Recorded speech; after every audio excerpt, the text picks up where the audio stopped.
ना सपोज करिए मेरे पास एक ऑब्जेक्ट है जो एक्स वाई प्लेन में लाई कर रहा है. ठीक, I have an object and this object is in the x y plane. ये इसका ओरिजिन है O. ठीक, suppose at some time t, कुछ t टाइम में ये जो ऑब्जेक्ट है ये इधर है, इस पॉइंट A पर. ठीक, मेरे पास एक ऑब्जेक्ट है एक्स वाई प्लेन में. Let's say at some time t this object is at a position A. तो अगर मैं इस ओरिजिन से इस पॉइंट तक एक वेक्टर ड्रॉ कर दूं, ये इसका हो गया स्टार्टिंग पॉइंट, यहां से ये वेक्टर यहां तक गया, ये इसकी डायरेक्शन हो गई. तो अगर मैं ओरिजिन से इस A पॉइंट तक एक वेक्टर ड्रॉ कर दूं, तो ये वेक्टर जो बना ये मुझे इस A पॉइंट की पोजीशन बता रहा है with respect to this origin. So ये मेरा बन गया पोजीशन वेक्टर. पोजीशन वेक्टर को R से इंडिकेट करते हैं, बट आप किसी और टर्म से भी कर सकते हो, but usually we indicated with R. So this is R vector. Let's say R1. So R1 vector is the position vector of the object at point A.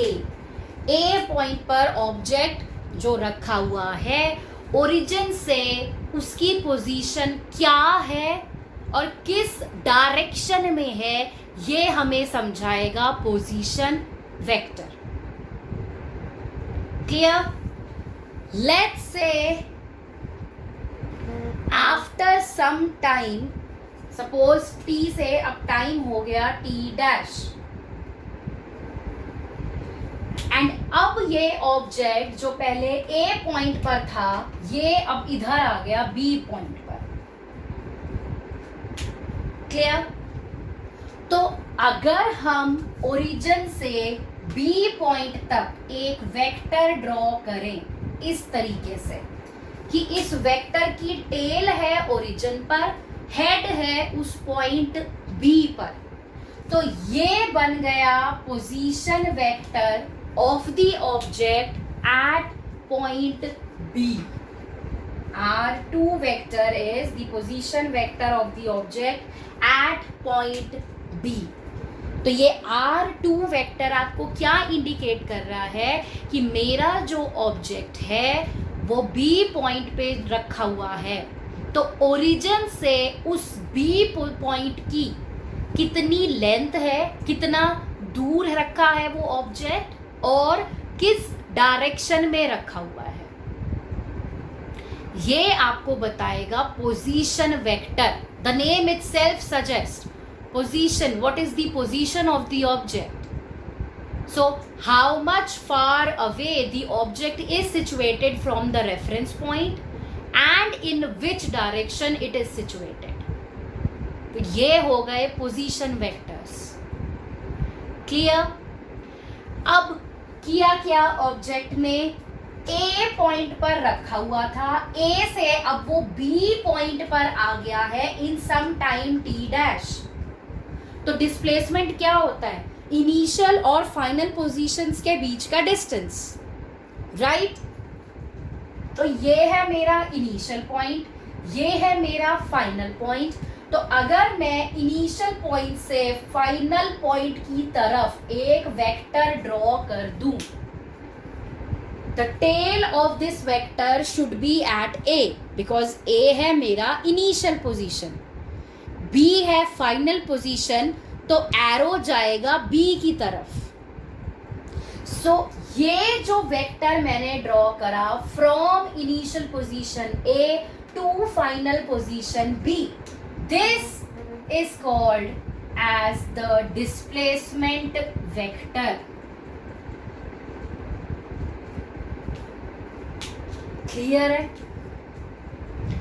मैं रिपीट कर देती हूँ, दो अलग अलग वेक्टर्स हैं, एक है पोजीशन वेक्टर, एक है डिस्प्लेसमेंट वेक्टर. ठीक, पोजीशन वेक्टर आपको ये बता रहा है कि एक ऑब्जेक्ट की पोजीशन क्या है. अब याद करो, motion in a straight line में मैंने आपको समझाया था कि आपको अगर एक ऑब्जेक्ट की पोजीशन पता करनी है तो हमें दो चीजें चाहिए, set of coordinate axis and a reference point. तो यहाँ पे कोऑर्डिनेट एक्सिस है मेरे पास x और y, मेरा रेफरेंस पॉइंट है O, ओरिजिन. सो ओरिजिन से A पॉइंट कितनी दूर है वो उसकी पोजीशन बताएगा. अब उस पोजीशन को हम वेक्टर की टर्म्स में लिख रहे हैं कि O से A तक अगर मैं एक वेक्टर ड्रॉ करूं तो length of this vector R1, ये जो लेंथ है ये आपको डिस्टेंस बता रहा है, या मैं कहूं डिस्टेंस बता रहा है ओरिजिन से A पॉइंट के बीच का. राइट? और ये जो हमने यहाँ पर एरो बनाया है, ये एरो आपको डायरेक्शन बता रहा है कि ये ऑब्जेक्ट जो A पॉइंट पर है किस डायरेक्शन में है.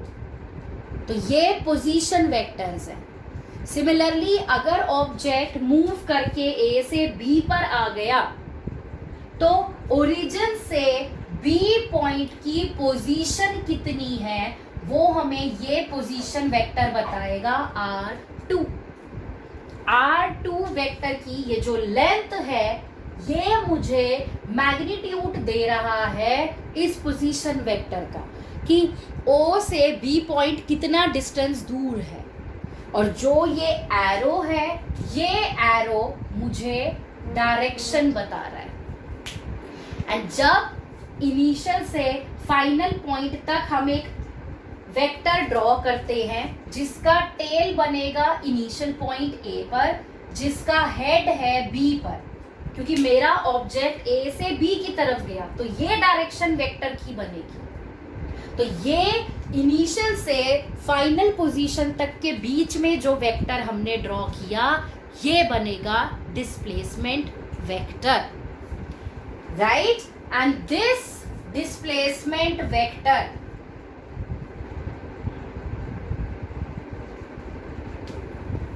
this can be written as, let's say, delta R vector. This is equal to R2 vector minus R1 vector. Final position minus initial position, यही डिस्प्लेसमेंट की डेफिनेशन थी. Multiplication of a vector, multiplication of a vector by a real number. अब अगर मेरे पास एक vector है और उस वेक्टर को मैं अगर एक रियल नंबर से मल्टीप्लाई कर देती हूँ तो क्या मेरे वेक्टर में कोई चेंज आएगा? अगर आएगा तो कैसा चेंज आएगा? ठीक, जैसे मान लीजिए मेरे पास एक वेक्टर है A, इस वेक्टर को मैंने एक रियल नंबर से मल्टीप्लाई किया n. Now real number can be any number, 1 2 3 4 -1 -2 -3 -4, it can be any number. तो अगर आप एक वेक्टर को एक रियल नंबर से मल्टीप्लाई करते हो तो मुझे एक नया वेक्टर मिल जाता है NA वेक्टर. इस वेक्टर का मैग्नीट्यूड जो है वो n टाइम्स बढ़ जाएगा एंड इस वेक्टर की डायरेक्शन यही रहेगी जो पहले थी या ऑपोजिट हो जाएगी. ये डिपेंड करेगा कि मेरा n क्या है. जैसे मैं आपको एक एग्जांपल देती हूँ. ठीक है, अगर ये -n है, आप इस वेक्टर को माइनस एन से मल्टीप्लाई कर रहे हो तो ये नया वेक्टर जो बनेगा मेरा, ये माइनस एन ए वेक्टर बनेगा। ठीक, जैसे I give you one example. Let's say मेरे पास एक वेक्टर है ए जो इस डायरेक्शन में है, ए वेक्टर। ठीक, एंड सपोज मेरे पास n है 2, n की वैल्यू 2 है, तो मेरा नया वेक्टर बनेगा 2a वेक्टर। करेक्ट, मतलब 2a वेक्टर का क्या मतलब है कि जो मेरा a वेक्टर था उसका मैग्नीट्यूड मैंने क्या कर दिया, डबल। एंड सिंस ये प्लस है तो जिस डायरेक्शन में a वेक्टर है उसी डायरेक्शन में 2a वेक्टर भी होगा। करेक्ट, तो कंपेयर करने के लिए आप इसको ऐसे दिखा सकते हो that if this is the a vector then 2a vector will be, length will be double. तो यहां से ये ओरिजिनल लेंथ थी, इसका डबल हो गया ये, और डायरेक्शन यही रही, तो ये एक 2a वेक्टर बन गया। समझ आया? वेक्टर a था, उसको मैंने 2 से मल्टीप्लाई करा, सो मेरा नया वेक्टर बन गया 2a वेक्टर। मतलब magnitude of this vector is twice, it's double, and since n is positive so direction वही रही जो पहले थी। क्लियर? लेकिन अगर मान लीजिए n होता -2, अगर n होता -2 तो क्या होता, आपका a वेक्टर अगर ये है इस डायरेक्शन में, तो अब नया वेक्टर क्या बनेगा, -2a वेक्टर। -2a का मतलब कि मैग्नीट्यूड आपने डबल कर दिया लेकिन डायरेक्शन कर दी ऑपोजिट। तो ये वेक्टर जितनी ये लेंथ है बनेगा लेंथ में उसका डबल, लेकिन ऑपोजिट डायरेक्शन में बनेगा। So this is multiplication of a vector by a real number.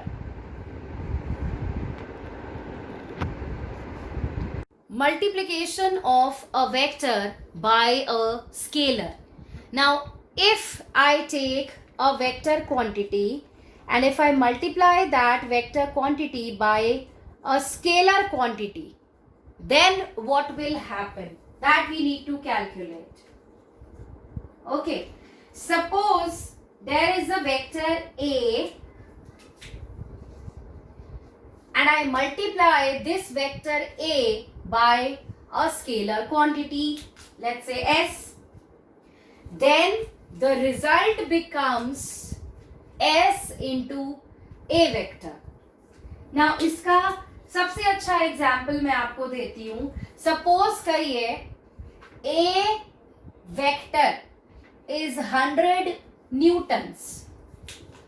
ठीक, 100 न्यूटन है force. So a vector is 100 Newton and let's say s is 10 seconds, time s, scalar quantity. So if I multiply this scalar with a vector, what do I get? S into a vector. This is equal to 10 into 100. So I get 1000 Newton second.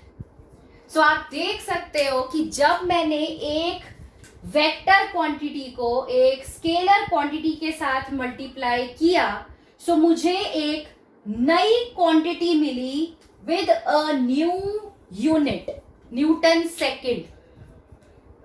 So when we multiply a vector by a scalar, we get a third new quantity, which is also a vector. ठीक है, याद रखिएगा, जब भी आप एक scalar quantity को एक वेक्टर क्वांटिटी के साथ मल्टीप्लाई करते हो तो हमें जो रिजल्ट मिलता है वो रिजल्ट एक थर्ड नई क्वांटिटी मिलती है जो खुद भी एक वेक्टर ही होती है।